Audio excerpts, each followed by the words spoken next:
Assalamualaikum warahmatullahi wabarakatuh.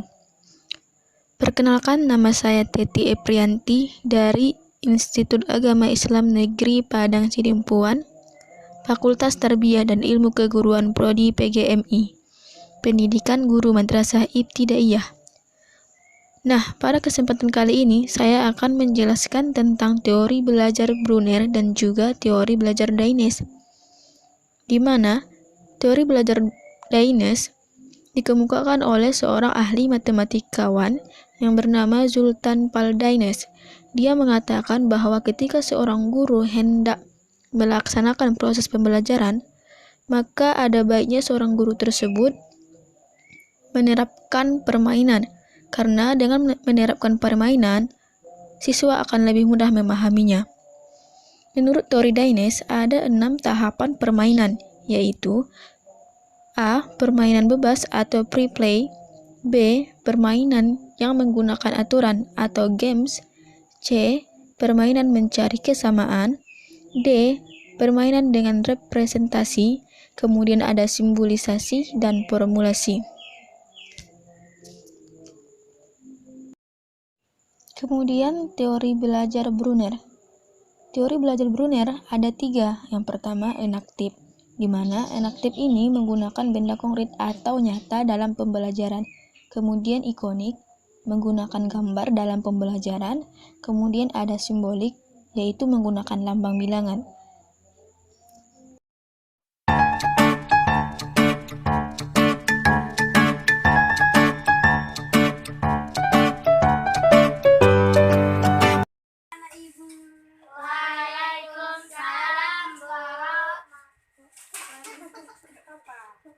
Oke, kali ini Ibu akan menjelaskan materi kita tentang mata pelajaran matematika. Tapi alangkah lebih baiknya kita berdoa terlebih dahulu ya, dipimpin oleh Mira. Bismillahirrahmanirrahim. Raditu billahi rabba wa bil islami wa bi Muhammadin nabiyya wa rasulah. Rabbi zidni ilma warzuqni fahma. Oke, bagaimana kabarnya hari ini anak-anak Ibu? Baik, Bu. Tunggu, kalau Ibu nanti tanya kabar, kalian jawabnya Alhamdulillah, luar biasa, Allahu Akbar. Coba ulangi, bagaimana kabarnya hari ini anak-anak Ibu? Alhamdulillah, luar biasa, Allahu Jangan lupa Akbar. pakai gerakan ya. Sekali lagi, bagaimana kabarnya hari ini anak-anak Ibu? Alhamdulillah, luar biasa, Allahu Allahu Akbar. Baik. Semuanya masih semangat ya karena masih pagi-pagi. Kita lagi semangat lagi. Di sini Ibu ada games untuk kita semua. Ibu ya, dengarkan peraturan dari Ibu. Sini pandai berhitung kan? Semuanya pandai berhitung kan? Pandai, oke. Berhitung. 2, 3, 4. Oke, berarti sudah pandai berhitung. Kalau bernapas, pandai kan? Coba. Bernapas. 1. Bernapas. Bernapas. Bernapas. Oke, peraturannya setiap urutan bilangan yang genap maka dia bernapas. Berarti berhitung angka 1 bernapas dia, 3 bernapas, 4 bernapas. Kita ulang ya, kita mulai percobaan. Mulai berhitung. Salah, itu kan ganjil. Oke, kita ulangi lagi. 1. Mulai berhitung. Oke, mantap. Berarti masih fokus. Pada kali ini, Ibu akan menjelaskan materi matematika tentang penjumlahan dan pengurangan bilangan bulat. Oke, semua sudah pandai berhitung kan? Di sini,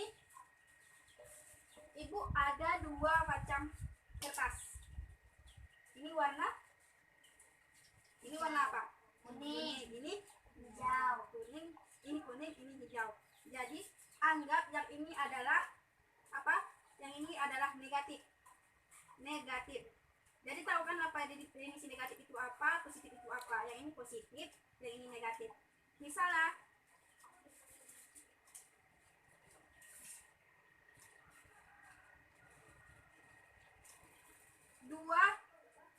dua lembar negatif ditambah dengan 1 lembar yang positif. Jadi berapa hasilnya? 2. Jika ini ini tadi positif, yang ini negatif. Jadi anak-anak sekalian memiliki dua kertas, dua yang negatif. Yang positif satu dijumlahkan. Yang positif itu dianggap sebagai uang kalian, misalnya. Yang negatif dianggap utang kalian. Jadi seandainya kalian memiliki 2 lembar utang ditambah 1 lembar uang, 1 lembar uang kalian, maka apa yang tersisa? Oke, jadi negatif satu. Oke, sekarang udah mengerti? Sekali lagi,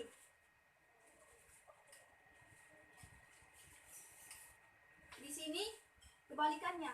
Di sini ada ini negatifnya 1, positif 2. Berarti negatif 1 ditambah positif 2 sama dengan ini positif, ini uangmu, ini utangmu. Jadi berapa lagi? Apa yang tersisa? Uang kita berapa? 1. Berarti sisanya 1. Oke, jadi seperti ini. Artinya seperti ini. 1 ditambah 2, negatif 2. 1 ini adalah positif ya kan? Otomatis itu adalah uangmu. Itu anggap ini adalah uangmu. Dan ini negatif tambah 2, anggap ini adalah utangmu.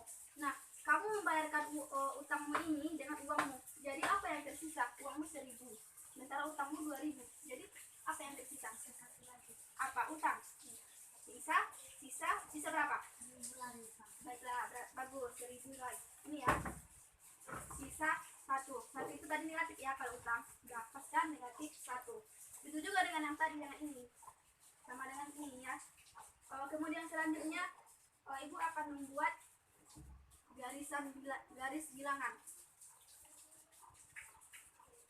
Ingat peraturannya, di sini ada 2 peraturan. Yang pertama penjumlahan. Jika penjumlahan maka arahnya tetap. Jika dia pengurangan arahnya berbalik arah. Oke. Sementara penjumlahan itu yang positif itu maju, yang negatif itu mundur. Contoh,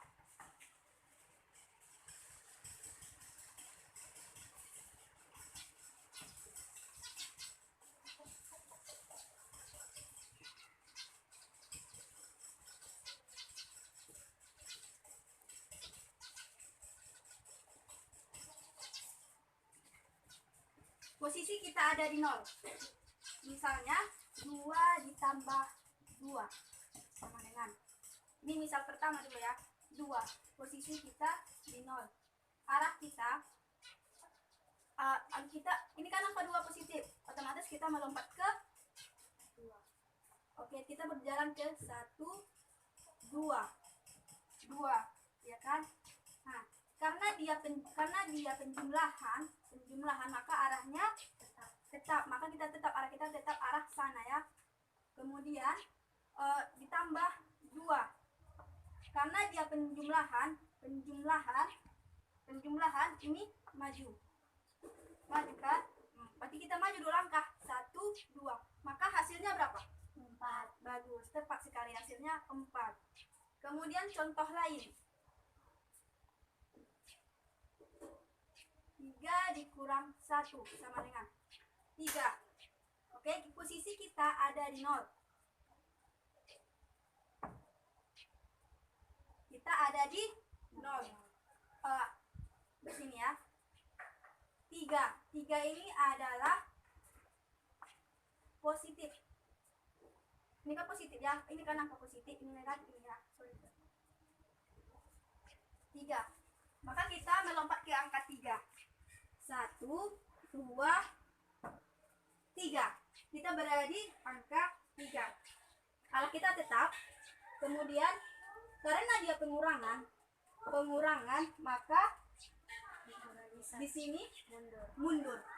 Oke, pengurangan berbalik arah dia, Maka awal kita tadi di sini arah kita ke arah sana. Karena dia pengurangan maka berbalik arah. Kita berbalik kita, arah kita ke arah sana. Kemudian karena dia negatif, maka mundur 2 langkah. 1, 2. Gimana sekarang posisi kita? 1. Baiklah, bagus. Hasilnya ya ini angka 2 ya.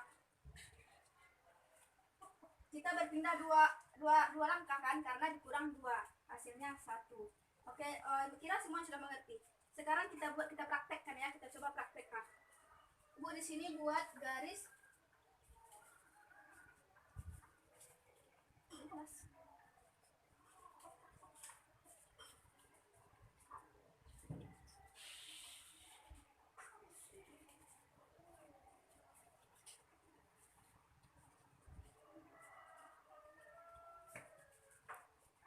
ini 0.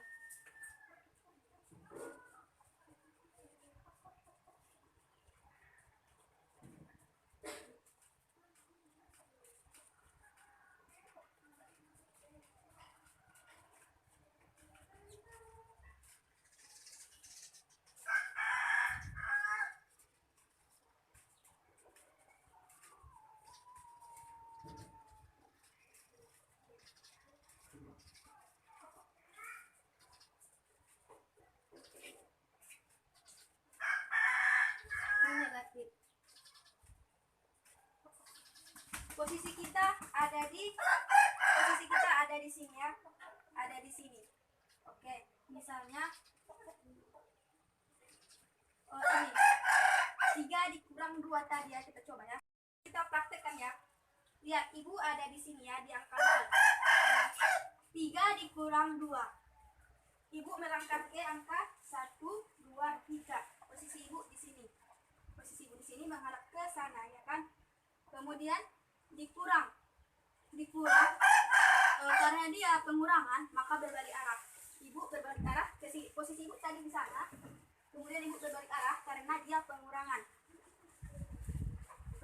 Kemudian ini angka 2 kan positif, otomatis Ibu maju. Ini kan yang positif, maju. Berarti Ibu maju nih 2 langkah. 1, 2.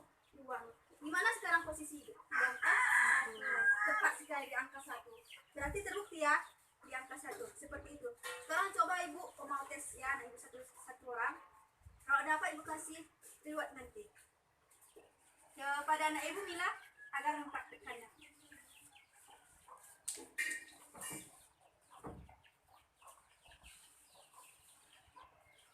Bagaimana misalkan 1